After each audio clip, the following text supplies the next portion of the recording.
বিড়ি শ্রমিকদের জন্য হাসপাতাল, অথচ বিড়ি শ্রমিকরাই চিকিৎসা থেকে বঞ্চিত। 30 একর জায়গা জুড়ে থাকা হাসপাতাল ক্যাম্পাস জঙ্গলে ভরা। ঘটছে চুরির ঘটনা। মুর্শিদাবাদের শামশেরগঞ্জে বেহাল অবস্থায় থাকা কেন্দ্রের সর্ববৃহৎ তারাপুর বিড়ি হাসপাতালের কেন এই দশা? দায় কার? প্রশ্নের উত্তর চান বিড়ি শ্রমিকরা। এদিকে হাসপাতাল নিয়ে এবার সরব মালদা দক্ষিণের কংগ্রেস সাংসদ ঈশা খান চৌধুরী। বুধবার দুপুরে স্থানীয় নেতৃত্বদের সাথে নিয়ে হাসপাতালের বর্তমান অবস্থা ঘুরে দেখলেন তিনি। বিড়ি শ্রমিকদের জন্য এই হাসপাতালের দুরবস্থা কাটছে না কেন? প্রশ্নের উত্তরে সাংসদের কি প্রতিক্রিয়া?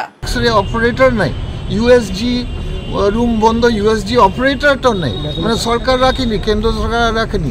আপনি দেখেছি ওটি surgery department, surgery doctor, specialist কোনো ডক্টর নেই এখানে। আপনার ডক্টরগুলো শুধু 6টা ডক্টর আর দরকার, মানে হাফ স্টাফে চলছে।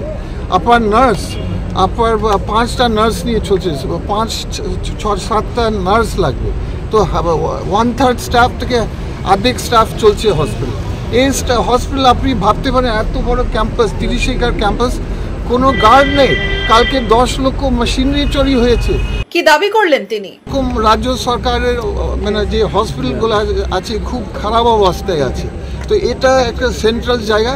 আমি দাবি করছি on behalf of Shamsherganj, Farakka, বৈষম্যগরের মানুষের কাছে, মুর্শিদাবাদ মালদার মানুষের তরফ থেকে আমি দাবি করছি কেন্দ্র সরকারের কাছে, লেবার দপ্তরের কাছে, আপনি ইমিডিয়েটলি এই হসপিটালটা ঠিক করেন। এটা অনেক মানুষের কাজ হয়ে যাবে, লাভ উন্নয়ন হবে এলাকা যদি হসপিটাল আবার চালু হয়। যে হাসপাতাল কয়েক লক্ষ বিড়ি শ্রমিকের ভরসা ছিল, সেই হাসপাতালেরই বেহাল অবস্থা।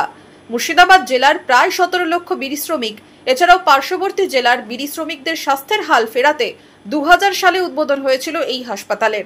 সেই সময় 50 বেডের হাসপাতাল চালু হলেও 2003 সালে 15 বেড বাড়িয়ে করা হয় 65 বেড।